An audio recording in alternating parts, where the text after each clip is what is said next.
Hello दोस्तों, नमस्कार। मैं ओम पटलेसर। आप देख रहे हैं ओम पटलेसर J09 counselling and vacancies channel और स्वागत करता हूं मैं आपका। और पीएनएसटी की काउंसलिंग का शेड्यूल डल चुका है।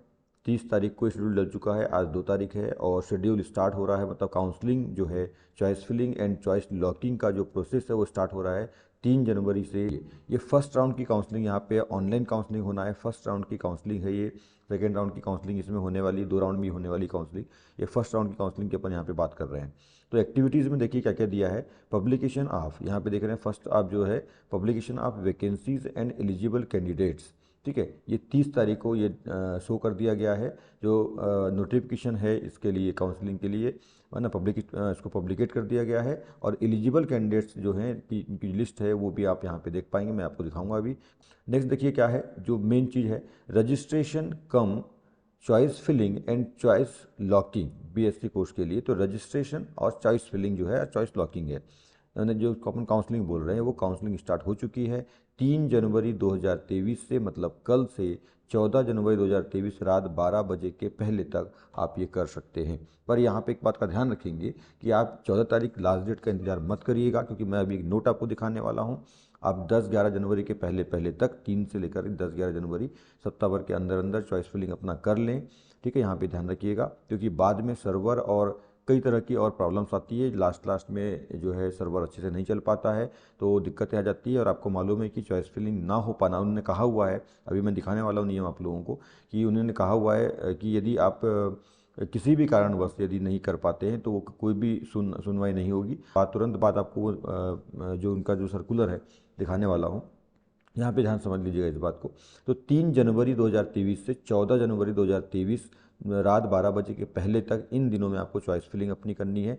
चॉइस फिलिंग करनी है एंड लॉकिंग भी करनी है। चॉइस फिलिंग और जो कॉलेज है वो आपको कौन कौन से लॉक करना है। ठीक है, नेक्स्ट जो थर्ड बात है, थर्ड टॉपिक यहाँ पे, choice filling and locking edit option at portal.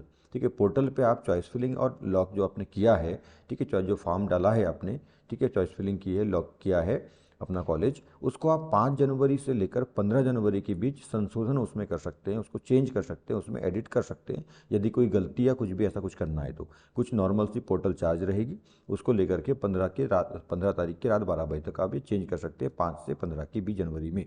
ठीक है, नेक्स्ट फोर्थ जो है यहाँ पे आप देख पा रहे हो, मेरिट ऑफ रजिस्ट्रेशन। ठीक है, merit of registered come choice field candidate. ठीक है, देखिए 14 तारीख तक आपको करना है जो अपना चॉइस फिलिंग है। 15 को यदि आप चेंज करना चाहते हैं तो 15 तक की डेट है। 16 तारीख को जो है आपकी मेरिट लिस्ट आ जाएगी कि किन किन कैंडिडेट्स का, किन स्टूडेंट्स का सिलेक्शन हुआ है। ठीक है, इनका नाम आ रहा है, वो 16 तारीख को यहाँ पे देखो ये मेरिट डाल देंगे। इन्होंने कहा हुआ है कि मेरिट जो है ये 16 को ये डाल देंगे यहाँ पे, देखिए। ठीक है, नेक्स्ट जो बात है वो allotment result first round, first round का अलॉटमेंट जो रिजल्ट है, फर्स्ट काउंसलिंग का अलॉटमेंट रिजल्ट जो है 19 तारीख को आपको मिल जाएगा, 19 जनवरी 2023, 19 जनवरी को।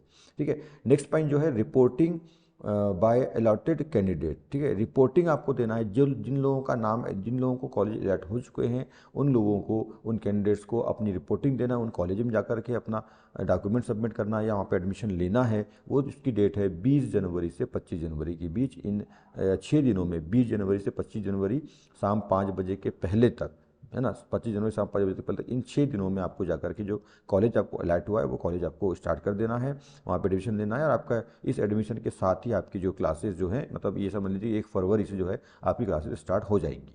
ठीक है, तो इस तरह का शेड्यूल है। तो मेन बात यहाँ पर यह है कि 3 जनवरी, मतलब कल, आज 2 जनवरी है ना, आप जो वीडियो देख रहे हैं आज 2 जनवरी, कल 3 जनवरी से ये स्टार्ट हो जाएगा और 14 जनवरी तक, 14 जनवरी की रात 12 बजे तक आप भर लेंगे। देखिए, तो नेक्स्ट बात यहाँ पे आप देख पा रहे हैं।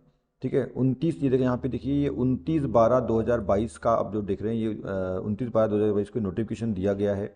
ठीक है, डीएमई के द्वारा। अभी यहाँ पे हम बात कर रहे हैं केवल डीएमई की। ये जो काउंसलिंग स्टार्ट हुई है, हो रही है 3 तारीख से, केवल डीएमई की हो रही है, डीएचएस की अभी नहीं हो रही है। डीएचएस की काउंसलिंग के बारे में भी बहुत जल्दी जानकारी और नोटिफिकेशन आपको मिल जाएगा। जैसे ही आएगा हम आपको इन्फॉर्म कर देंगे। अभी डीएमई की प्रोसेस पहले से ये बात था कि एग्जाम जो होता है डीएमई का हुआ था, पहले डीएमई की काउंसलिंग होगी, उसके बाद डीएचएस की होगी। तो डीएमई की काउंसलिंग पहले हो रही है, डीएचएस की काउंसलिंग बाद में होगी। ठीक है, तो दिनांक 29/12/2022 को यहाँ पे ये डला हुआ है नोटिफिकेशन। और आप देख रहे हैं बीएससी नर्सिंग पाठ्यक्रम सत्र 2021-22 की काउंसलिंग प्रक्रिया संबंधी सूचनाएं और आवश्यक निर्देश यहाँ पे दिए हुए हैं। ठीक है, तो सबसे पहले अपन बात यहाँ पे करते हैं। देखो, पात्र महिला अभ्यर्थी को काउंसलिंग में भाग लेने के लिए एमपी ऑनलाइन पोर्टल पर अपना ऑनलाइन पंजीयन एवं चॉइस फिलिंग लॉकिंग समय सारणी में उल्लेखित समय सीमा में कराया जाना आवश्यक है। ठीक है, यहाँ पे ध्यान रखिएगा। आप जो है किस वेबसाइट पे जाके कर सकते हैं, www.medical.education.mp.government.in या DME.MP.online.government.in पर जाकर के अपना ये रजिस्ट्रेशन कर सकते हैं। ठीक है, नेक्स्ट जो माध्यम है पंजीयन चॉइस फिलिंग एंड के पंजीकरण यानी रजिस्ट्रेशन एंड चॉइस फिलिंग और चॉइस लॉक करने के हेतु लॉक करने के लिए अभ्यर्थी को कैंडिडेट को 1100 रुपये का शुल्क ऑनलाइन जमा करना होगा। 1100 रुपये इसकी फीस है, ध्यान रखिएगा, है ना। यह शुल्क का भुगतान अभ्यर्थी अपने net banking, debit card, credit card, UPI अथवा अपने नज़दीकी एमपी ऑनलाइन कियोस्क के माध्यम से भी कर सकता है। ठीक है, पंजीकृत अभ्यर्थी द्वारा समय सारणी में उल्लेखित, है ना, पंजीकृत अभ्यर्थी द्वारा समय सारणी में उल्लेखित निर्धारित समय सीमा में चॉइस फिलिंग, ठीक है, चॉइस लॉकिंग संपन्न किए जाने के उपरांत उसमें किसी प्रकार का कोई भी संशोधन नहीं किया जाना संभव होगा। ठीक है, यहाँ पे देखिए क्या बोल रहा है कि यदि आप चॉइस लॉक कर लेते हैं, ठीक है, चॉइस फिलिंग कर लेते हैं, चॉइस लॉक कर लेते हैं, संपन्न किए जाने के बाद उसके बाद में कोई भी फेरबदल नहीं किया जाएगा। आवंटन हेतु चॉइस लॉक किया जाना अनिवार्य है। यदि चॉइस लॉक नहीं करोगे तो आपको अलॉटमेंट नहीं मिलेगा, इस बात का ध्यान रखना है। सीटों पर जो आरक्षण है वो तो पहले से आप लोगों को पता है, यूआर का 27% है, एसटी का 20% है, एससी का 16% है या ओबीसी का 27%, ईडब्ल्यूएस का 10% है। ठीक है, इसमें 6 जो है सैनिक, स्वतंत्रता संग्राम सेनानी और ये सब इसमें है। ठीक है, यहाँ पे आपको मालूम है। द्वितीय चरण देखो, द्वितीय चरण में प्रवर्ग विशेष और श्रेणी विशेष के पात्र अभ्यर्थी उपलब्ध न होने की दशा में प्रवर्ग श्रेणी की सीटों का कन्वर्शन किया जाएगा। और कन्वर्शन जो है एसटी से एससी, एससी एसटी, ये जो है कन्वर्शन, मतलब ये कहने का मतलब यहाँ पे है कि यदि उस कैटेगरी की सीट पूरी कंप्लीट नहीं होती है उस कैटेगरी के कैंडिडेट से, तो उस सीट को दूसरे कैटेगरी को ट्रांसफर कर दिया जाएगा, ये मतलब यहाँ पर। ठीक है, पंजीकरण, नेक्स्ट पॉइंट, यहाँ पे नवा पॉइंट अपन देखते हैं। पंजीकरण एवं चॉइस फिलिंग की प्रक्रिया घोषित कार्यक्रम के अनुसार संचालित होगी, बोल रहा है। और देखो यहाँ पे साफ लिखा हुआ है कि पंजीकरण एवं चॉइस फिलिंग के समय किसी भी कारण जैसे नेटवर्क का फेल होना, कंप्यूटर का फेल होना, तकनीकी त्रुटि, बिजली का जाना आदि के कारण बढ़ाया नहीं जाएगा। किसी भी तरह से डेट नहीं बढ़ेगी। 14 तारीख लास्ट डेट है, 15 तक संशोधन आप कर सकते हो, ये फाइनल है, डेट नहीं बढ़ेगी। इसलिए अभ्यर्थियों को सलाह दी जाती है कि वह समय अवधि के भीतर प्रक्रिया पूर्ण कर ले एवं अंतिम तिथि का इंतजार न करे। इसलिए मैंने पहले कहा कि 14 तक का इंतजार मत करिएगा, इससे पहले ही 10-11 तक अपने फॉर्म कंप्लीट कर लीजिएगा भर करके। उपलब्ध सीटों का ऑनलाइन आवंटन मध्य प्रदेश प्रोफेशनल बोर्ड, है ना, द्वारा आयोजित प्री नर्सिंग सिलेक्शन टेस्ट पीएनई 2021-22 के परिणाम के आधार पर होगा। ये बात आप लोग जानते हैं। आवंटन परिणाम घोषित होने के उपरांत आवंटित अभ्यर्थी अपना आवंटन पत्र, allotment letter MP online portal के माध्यम से प्राप्त कर सकेंगे। तो एमपी ऑनलाइन पे ये मिलेगा। ठीक है, एमपी ऑनलाइन में अभी आप जाएंगे डीएमई सेक्शन में, एमपी ऑनलाइन में सिटीजन चार्टर पोर्टल पे जाएंगे, मतलब साइट पे जाएंगे, तो वहाँ पे एक ऑप्शन खुलेगा, डायलॉग बॉक्स आएगा, उसमें काउंसलिंग में जाएंगे, काउंसलिंग के अंदर डीएमई में जाएंगे, तो वहाँ पे सारी चीज़ें उपलब्ध है, वहाँ पे आप देख सकते हैं। ठीक है, नेक्स्ट देखो यहाँ पे आवंटन पूर्णतः प्राविधिक यानी प्रोविजनल होगा, बिल्कुल प्रोविजनल है। मूल दस्तावेजों के सत्यापन, ओरिजिनल डॉक्यूमेंट्स के वेरिफिकेशन के बाद ही आप पात्र पाए होंगे, या अन्यथा आप अपात्र की स्थिति में ही अभी हैं, ये प्रोविजनल रहेगा। ठीक है, अलॉटमेंट जो है क्या क्या दस्तावेज लगेंगे, दस्तावेजों के बारे में आपको बातें मालूम है। ठीक है, कलर्ड फोटो वहाँ पे लगना है, सारी चीज़ें यहाँ पर आपको पता है पहले से।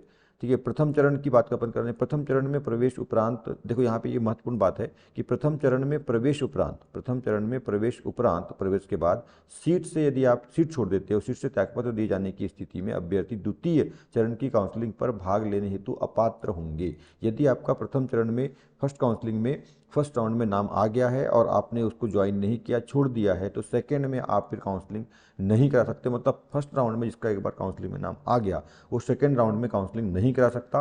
और यदि फर्स्ट राउंड में उसने काउंसलिंग मतलब कॉलेज नहीं ज्वाइन किया है, ठीक है, ध्यान रखिएगा, इस बात का बहुत महत्वपूर्ण है। यदि फर्स्ट राउंड में नाम आने के बाद यदि वो कॉलेज ज्वाइन नहीं करते हैं, तो फिर वो सेकेंड राउंड में ना ही सेकेंड राउंड की काउंसलिंग में वो पार्टिसिपेट कर पाएंगे, भाग ले पाएंगे, और ना ही उनको दोबारा से कॉलेज मिल पाएगा। तो इस बात का ध्यान रखिएगा, यदि कॉलेज मिलता है तो छोड़ना नहीं है, यदि आप करना चाहते हैं तो। ठीक है, यहाँ पे ध्यान रखिएगा। नेक्स्ट बात है, समस्त आरक्षित श्रेणी के अभ्यर्थियों को आवंटन उपरांत प्रवेश हेतु मूल दस्तावेजों के सत्यापन के संबंध में संबंधित श्रेणी का सक्षम अधिकारी द्वारा जारी किए प्रमाण पत्र प्रस्तुत करना होगा। ये तो सब मालूम है आप लोगों को। ठीक है, ये नॉर्मल चीज़ें हैं। तो जो महत्वपूर्ण बातें थी मैंने आपको यहाँ पे बता दी है। ठीक है, इस तरह का सर्कुलर्स यहाँ पे आ चुका है। यहाँ पे देखिए, नेक्स्ट अपन देखते हैं